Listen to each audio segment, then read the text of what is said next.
Hey, you all, Scott Horton here. I just wanted to say thank you so much on behalf of myself, as well as Sheldon Richmond, Pete Quinones, Kyle Anzalone, Keith Knight, Tommy Salmons, Patrick McFarlane, and all our great writers and everybody at the Libertarian Institute for the great success of our fund drive. I thought we'd do okay, but you guys really came through for us, and that means that we can continue doing what we do for you guys. That's all at libertarianinstitute.org. Thanks again. All right, you guys, on the line, I've got the great Brian McGlinchey, and you guys know him from 28pages.org and from his great work about the Saudis duping American soldiers into protesting against the law that makes it legal for Americans to sue the Saudis for helping bankroll Al-Qaeda. And now he's at starkrealities.substack.com. Welcome back to the show, Brian. How are you doing? Great to be with you, Scott. I really love this article. It's called Advocates of Economic Sanctions Mirrored the Morality of Al-Qaeda. And I saw one friend on Twitter said, I learned it from you, Dad, all right? I learned it from watching you. So I guess the real question is, for those of you younger than Generation X, that was an old drug war ad. Anyway, so the Mujahideen and the Americans, bit of a mirror image, transmission belt of violence and power and morality, you say, huh? Absolutely. And really what this article is trying to do is take a step back. I think a lot of times people get lost in the diplomacy and the chess game between countries and so forth. And I think for a lot of people, they think of economic sanctions as a more humane alternative to war. Like, oh, I don't want to go to war, but I support sanctions instead. And what this article seeks to do is take that step back, take the full perspective, and really crystallize economic sanctions down to a principled level. And when we do that, we find that if you describe them generally, you could just say that economic sanctions intentionally inflict suffering on civilian populations to force a change in their government's policies. That's what they're doing. Sounds pretty familiar. And, I almost didn't believe this. I remember me and Will Grigg had fun with this at the time. And I get people challenging me, where'd you get this quote? What is this? And it's Bill Clinton at foreignpolicy.com being interviewed by them. And he says, terror is killing and robbery and coercion by people who do not have state authority. And that's the difference. I think that quote's on one of your pages in your Enough Already book, I believe. Yep. Isn't that one prominently placed there? Yep. Yeah. And that's a striking quote. And he means it. I mean, that's exactly what it is. It's exactly what it is. And in fact, a lot of the times people use the word terrorism so broadly to mean, any kind of violence by any non-state actor in any circumstance, especially if it's somebody they don't like, the side they're not on, even things that aren't even violent at all. But, the specific definition there of using violence against civilians, in other words, innocent third-party bystanders, in order to provoke a political reaction, that's exactly what Al-Qaeda, for example, does. And that is, in fact, exactly what the United States of America does all day long. The only difference is they have state authority.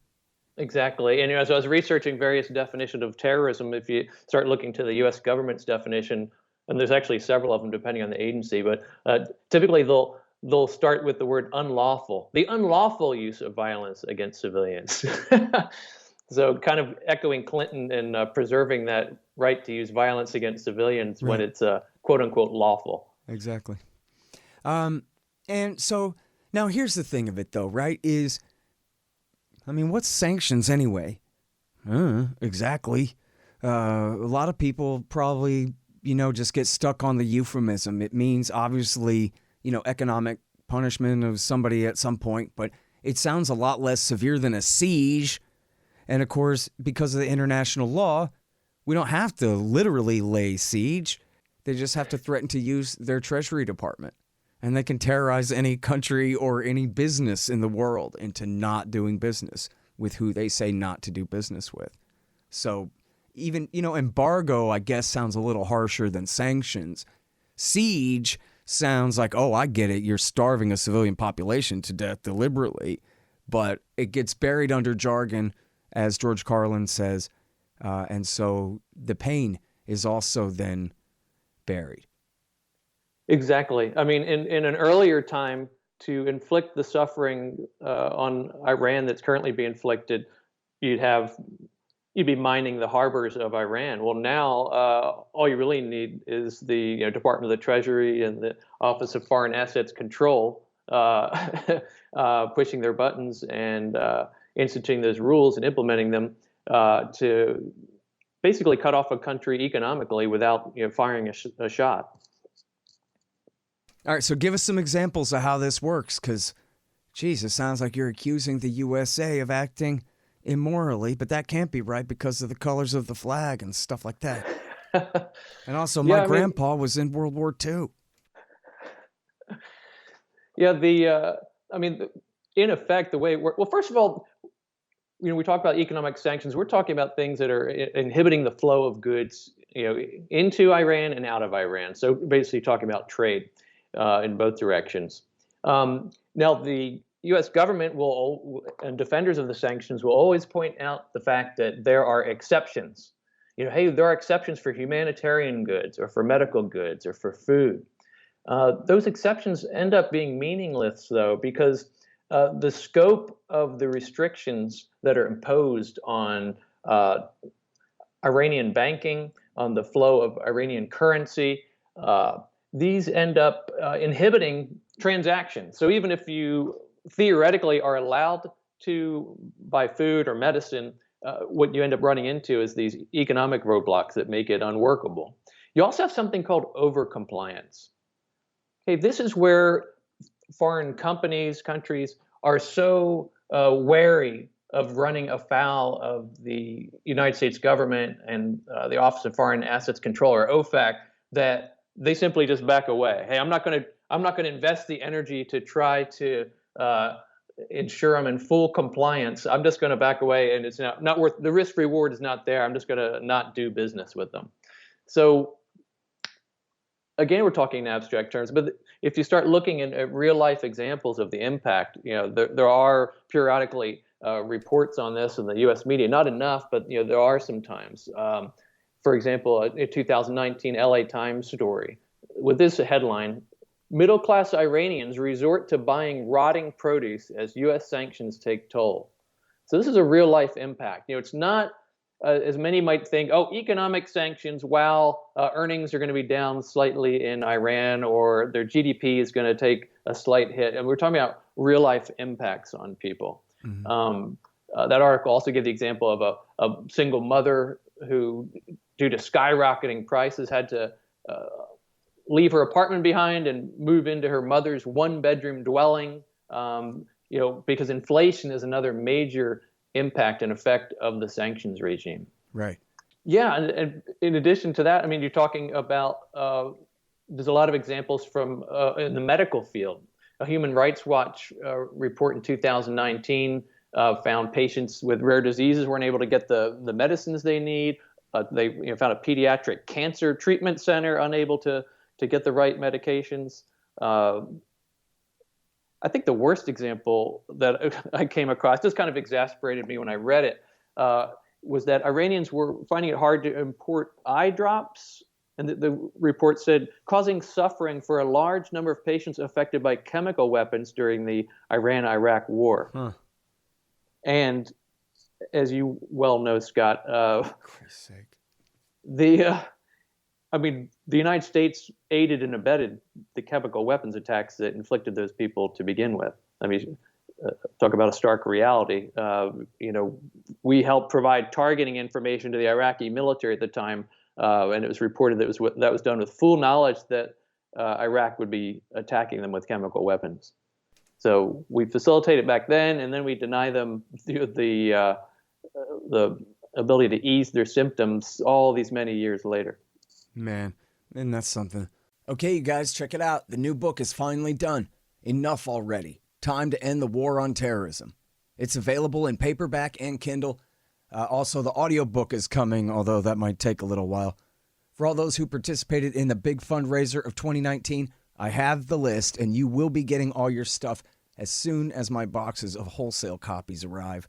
Thank you so much to everybody for your support of the show and of the Libertarian Institute, and I hope you like the book.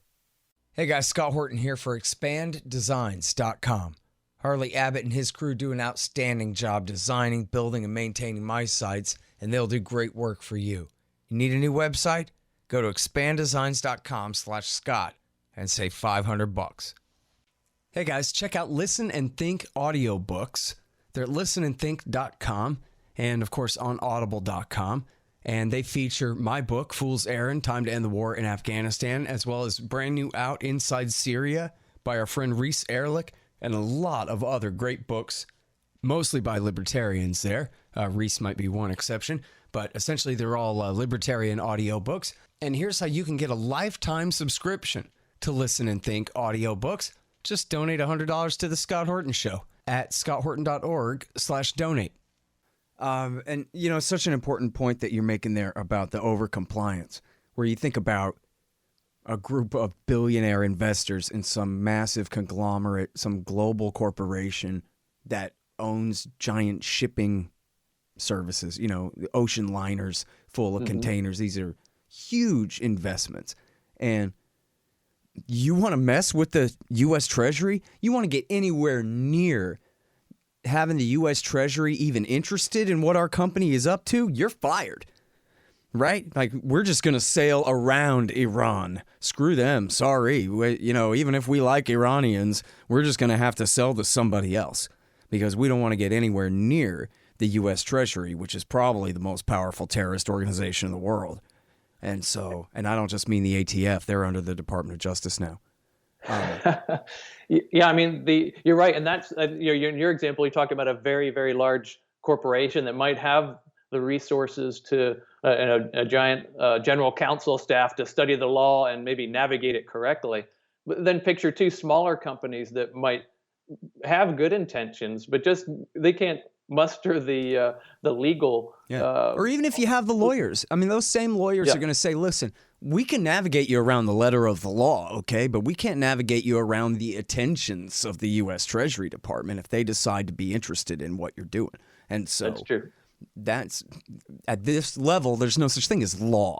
It's all about politics and power. And so if the Americans want to nail your company to the wall, you don't have to be guilty of anything. They can just investigate you for as long as it takes to ruin your, you know, whatever they want to do. So, I mean, I'm not advocating this. I'm just trying to get people to understand, because the Americans will say, look, we didn't put sanctions on medicine. We didn't ban imports of medicine. But yeah, you did. You just didn't call it that. That's the difference. That's right. That's the effect. And, you know, like all government policies, they can't be judged by their intention or their stated intention. They have to be judged by the results. And the result here is denying men, women, and children, individual human beings like us, who have no control over Iran's nuclear energy program or its negotiations with foreign powers on that, denying those people medicine, causing their businesses to suffer, causing unemployment, causing a whole host of sources of misery in their individual lives for something they have nothing to do with personally. Yeah. All right. So listen, you said something so important there about inflation, and you know, this is how you wipe out independent power, right? You destroy their savings by inflating the currency. And that's why communists like it so much, is because you don't have to kill all the kulaks. You just bankrupt them all, this kind of thing. And so that's what we're doing. We're helping the regime that supposedly is the target of the sanctions consolidate their power by bankrupting any kind of independent centers of wealth and influence in the country, making it so that only those most connected to the state can survive. Yeah, it's just another example of how, you know, we're talking here about the morality of sanctions, but then that's just another example of all the other unintended consequences of sanctions that end up countering your stated objective. If it's to weaken the regime and so forth, really what you end up doing is, you know, putting a lot of dynamics in play that end up benefiting the regime. Right. When resources become scarce, well, who controls the resources becomes then more powerful. Right. And who could possibly smuggle out quantities of oil under, black market cover other than the IRGC, right? Other than the most powerful, corrupt forces. No one else could possibly, mount an effort to get away with, filling a boat, a gigantic ship with oil and sending it off somewhere, or, smuggling it by trucks and pipelines in directions that the Americans can't prevent, something like that. It'd have to be only those closest to the regime. And that's not just hypothetical, praxeology or whatever. Look at Mohammed Sahimi's great journalism from the era of Obama's crippling sanctions, where he demonstrated this in detail. Yeah, I mean, recently I saw where Iran was itself, enforcing, tracking down people smuggling oil out of Iran. So, I mean, because they weren't the right people smuggling it, apparently. Of course. Right? Yeah, they're just protecting their turf.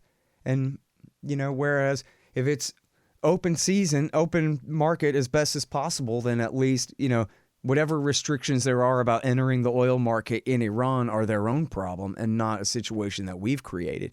But you can certainly see the opposite of that under the blockade regime. And so, but here's the other thing too, though. Let's go back to the 1990s and getting into this mess in the first place.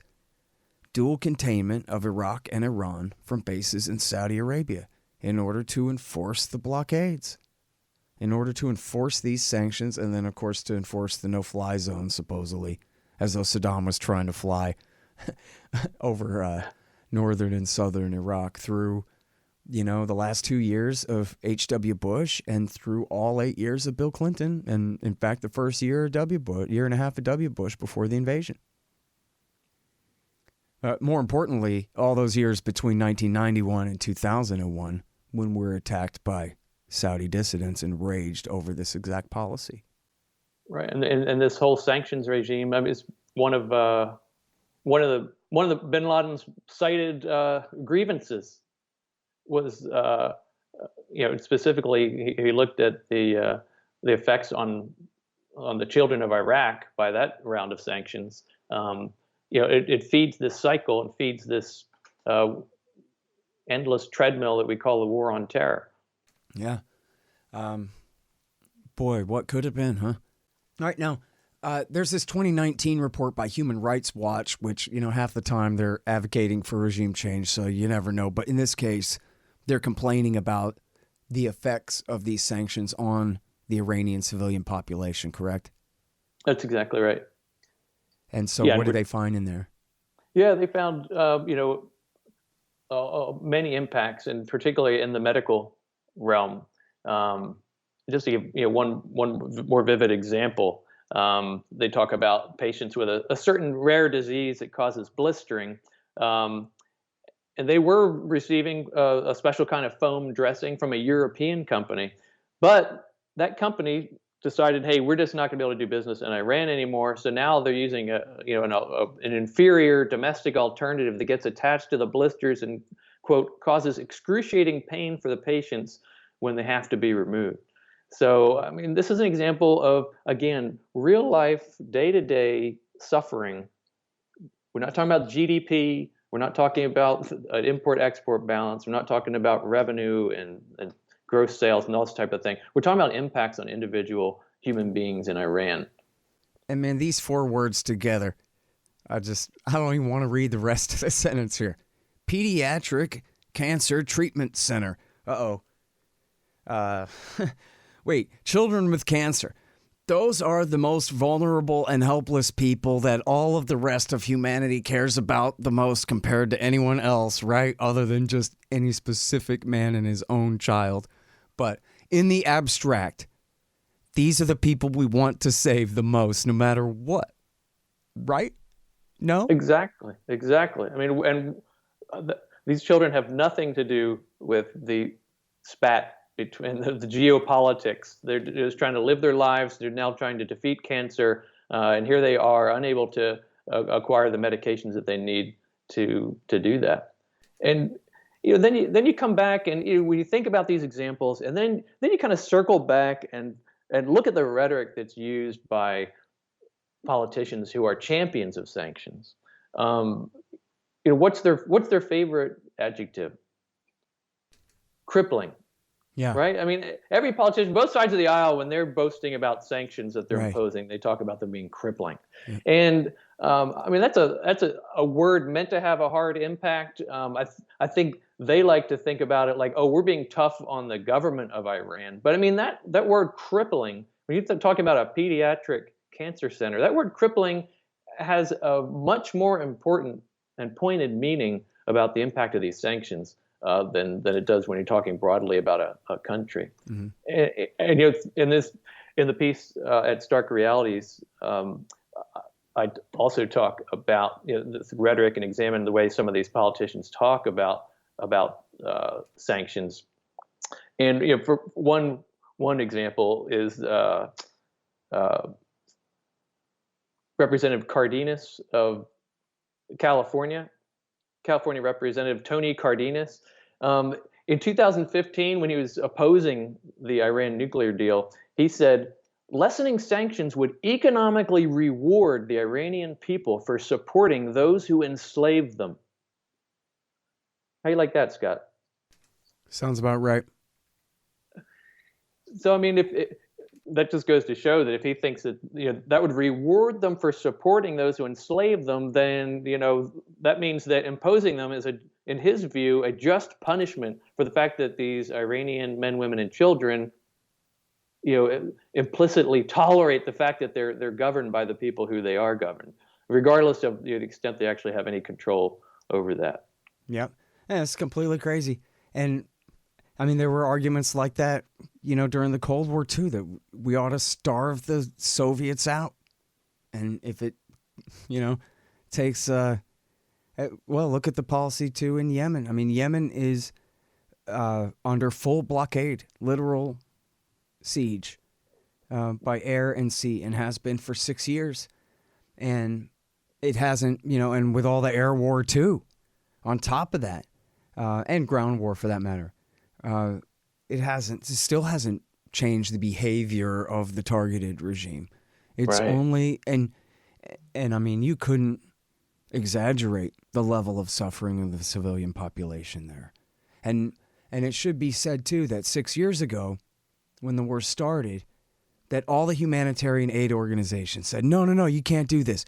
These people are desperately poor and they import 80 to 90% of their food as it is already. And we got to figure out another way to proceed. And then they never did. And so this is how it's been. And right. And the official numbers are that 250,000 people are dead, but those numbers are old and they must be vastly understated compared to the reality, the situation that people have been living in there. And so, and with the Saudis, with American help, targeting all of the critical civilian infrastructure. Down to the farms and the fishermen and everything. And so I bet you we're going to find out it's far worse than 500,000 people have died in that thing in the last 6 years. And, Scott. And then they'll move on to the next one. I don't know. Right. And, I think for some people, they might think, well, we're engaged in economic warfare, and this is just collateral damage, like it's some sort of an accident. But it's totally different from bombing a wrong target or so forth by accident. I mean, this, as you pointed out, I mean, the warnings were there of the impact of this. So I mean, full well going in that you're going to be causing the misery that you are. Mm-hmm. I'd point listeners to a interesting piece at the Gray Zone last week by Max Blumenthal. There's the current deputy Iran envoy, Richard Nephew. He was a Obama sanctions coordinator. He wrote a book in 2017 called "The Art of Sanctions: A View from the Field." And Blumenthal took a good look at this book, and you just see the immorality of these sanctions champions of just laid out there in front of you. In the book, you see Nephew celebrating the fact that chicken prices tripled during important Iranian holiday periods. He, admitted that they were targeting manufacturing jobs, putting people out of work. interestingly, he also boasted of having purposefully intensified wealth inequality by devaluing Iran's currency. And this is a quote. Okay, this is a quote from Richard Nephew, the sanctions champion. And by devaluing the currency, thus depriving most people of the practical benefit of being able to purchase humanitarian, consumer, or luxury goods. To him, that was a plus. So these people, occasionally, as in the case of Nephew, are very explicit in their willful inflicting of harm on civilians to advance their goals. Mm-hmm. And, I mean, that's the thing of it, too, right, is, well, two things. First of all, I remember after Iraq War I, when the crush uprising against Saddam was pretty brushed over, didn't get nearly as much attention as the war. And then the ongoing blockade and sanctions regime to a kid who was like 15, 16, 17 and barely paying attention, watch the news sometimes, but not the way I am now. I didn't have to know about the sanctions and the suffering in Iraq at all. And, I think that's the situation probably if you compare me then to the way most people are now, watch a little bit of news now and then, try to keep up with, barely, the scuttlebutt around the water cooler or whatever about what's going on in the world, but not really focusing on it. You might not have to know about any of this, that these people are suffering at all. You hear about sanctions, you just think, well, it's against the evil Bashar al-Assad and his cronies or whatever it is, but nobody ever tells you that, hey, there are little kids with cancer who can't get their medicine. And it's partially because of how little you care and how little attention you pay. Right. The emphasis is always on it. We're sanctioning the regime, the Iranian regime, with no real communication or education of the people, of the citizens of America or other sanctioning participants, of what the impact is on individual lives. Yeah. All right, now, I'm sorry, man. We're so short on time here, and we got to go. But you wanted to make a point about Senator Menendez, Democrat from Tel Aviv, right? Yeah, the New Jersey senator. I mean, he's one of the principal architects of sanctions. I mean, when new sanctions are introduced, he's invariably the Senate co-author. He's now and now he's chairman of the Senate Foreign Relations Committee, so in a good position to do that. And I'm sure it's no coincidence whatsoever that he really ranks highly amongst those receiving pro-Israel contributions in exchange for his sanctioning services against Israel's rival in the region, Iran. I mean, in 2018, when last time he was running for his re-election, not only was he the top recipient of pro-Israel campaign money in the Senate, his total was 58% higher than second place Ted Cruz. Wow. So, so yeah, I mean, you can see kind of the direct connection there between who favors these sanctions regimes and who's benefiting from them. No question at all. Yeah, Phil Weiss had a great article about that earlier this week about Menendez and his Israel lobby ties. So it's a good one. All right, listen, I'm sorry. I'm out of time and I'm late for my next guy. I got to run, but thank you so much for coming on the show. I really appreciate talking to you again. Well, thanks, guys. It's been great to be with you. All right, man. Talk to you soon. Everybody, that's the great Brian McGlinchey. Check him out. He's now at starkrealities.substack.com. This great article is called Advocates of Economic Sanctions Mirror the Morality of Al-Qaeda. The Scott Horton Show, Anti-War Radio, can be heard on KPFK 90.7 FM in LA, APSradio.com, antiwar.com, scotthorton.org, and libertarianinstitute.org.